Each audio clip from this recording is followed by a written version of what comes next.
Hey guys, welcome back. In working with HDFS lesson, we copied file to and from HDFS using copy from local and copy to local commands respectively. Copy from local does a write operation to HDFS because from the local file system we are writing a file into HDFS, whereas copy to local does a read operation because it reads a file from HDFS and write it to the local file system. We know that a file or data set is divided into chunks or blocks and stored across the nodes in the cluster. Imagine we are the client and we are trying to read a file from HDFS. And how do we know where the blocks are physically stored? We will answer those questions in this lesson. In addition to that, we will also see how the read and write operation works behind the scenes in HDFS. A Hadoop cluster has two types of nodes. The first type of node and the most important node in the Hadoop cluster is called the name node, also known as the master. The second type of node is known as the data node, also known as the slave. In HDFS architecture lesson under architecture chapter, we will talk in detail about the architecture of HDFS, where we will go in great detail about name node and data node. In this lesson, we'll look at the functionalities of the name node and data node on a very high level. Name node, also known as the master node, has the metadata of HDFS, meaning it has a list of files, the list of blocks that each file is made of, who created the files, when it got created, when it was modified, the permission of the files, etc. So it has all the information about HDFS and what is in HDFS. Hence, name node is a very important node in the cluster. Name node does not store the actual files or datasets. The files or data sets are stored in another type of nodes called the data nodes. Data nodes, also known as the slaves, stores the physical blocks for the files in HDFS. Usually there is only one active name node in the cluster, and you can have as many data nodes as you like in the cluster depending on the amount of data you would like to store in HDFS.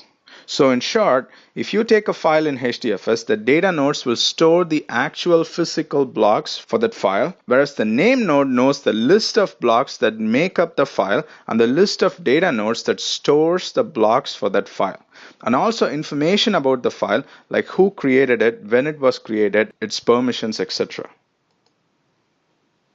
Let's say we want to read a file from HDFS, and the file is made up of 10 blocks. So we execute Hadoop fs-copy to local command from one of the data nodes in the cluster to copy the file from HDFS to the local file system. When we execute Hadoop fs-copy to local, a Java program is executed behind the scenes, which does a series of operations to read the file from HDFS. All these operations happen behind the scenes and it is transparent to us. We will now see step by step what happens behind the scenes. First, the client program trying to read the file will contact the name node to get the list of block locations for the file. If the replication factor for the file is 3, then for each block, the name node will return address of all 3 data nodes that stores a copy of the actual block. When the name node returns the list of data nodes that has a copy for each block, it also sorts the data node in terms of proximity to the client requesting the read. So the client can read the block from the closest data node.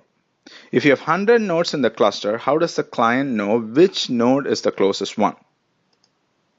In a Hadoop cluster, the data nodes are physically organized into racks. The data nodes in a rack are connected to one another, and all the racks in the cluster are connected to one another. Let's say we have 2 racks, rack 1 and rack 2. And our client who is trying to read the file is running on rack 1 data node 2. There will be 3 replicas for a block, correct? Let's say the first replica is stored in rack 1 data node 2. The second replica is stored in rack 1 data node 6 and the third replica in rack 2 data node 5. Now rack 1 data node 2 is considered the closest data node to the client because the client is also running on the same node. The next closest node to the client will be the node which is on the same rack. In this case, it will be rack 1 data node 6. The next closest node to the client will be the node which is on a different rack. In this case, it will be rack 2 data node 5. If the client runs on a data node which does not hold a copy of the block, and if you have 2 data nodes on the same rack which holds the replica of the block, then one of the data nodes from the same rack will be chosen at random. So in essence, the closest node to the client is a node on the same rack as the client, and the next closest node is a node on a different rack. Okay, now going back to the read operation, the client will reach out to the data node which is closest and start reading the block. Once it is done reading block number 1, it will move on to block number 2 and then block number 3 and so on. Let's say our client is reading block number 3 and the data node it is trying to read from is not responding. The client will take a node of the data node which is not responding. So it will not try to reach the same data node again for the current read operation. And it will move on to the next data node that has the copy of the block from the list sent by the name node. So that even when a data node is down during the read operation continue to progress without any issues. That is it for the read operation. Now let's say you want to write a file to HDFS using Hadoop FS copy from local command. Let's see what happens behind the scenes when a client requests a write operation. The client will request the name node to allocate blocks for the file and the list of data nodes for each block where the replicas for each block needs to be stored. The name node will do few checks to make sure whether the user requesting the write operation has proper permission to do so and whether the file name already exists in the directory, etc. When all the checks are okay, it will proceed with the block allocation. The name node will now have to come up with a list of data nodes. While picking the data nodes to store the replica, the name node will pick the data nodes which are not busy and has enough space to hold the blocks. Now to pick the data nodes to store the replicas for each block, the name node will use a replica placement strategy. The default replica placement strategy will work like this. The first replica will be written on the same node as the client requesting the write. The second replica will be placed on a random data node on a different rack from the first one. The third replica will be placed on a data node which is chosen at random on the same rack as the second one. Now when the nodes are selected, a data pipeline is formed and the data for the block will be written in the form of packets. The first node will then store the packet and pass it on to the second node. And once the packet is stored on the second node, it will be passed on to the third node. Once all three nodes stored the packet, an acknowledgement will be sent back indicating a successful write of that packet. Once all the packets for the blocks are written, the write operation will move on to the next block.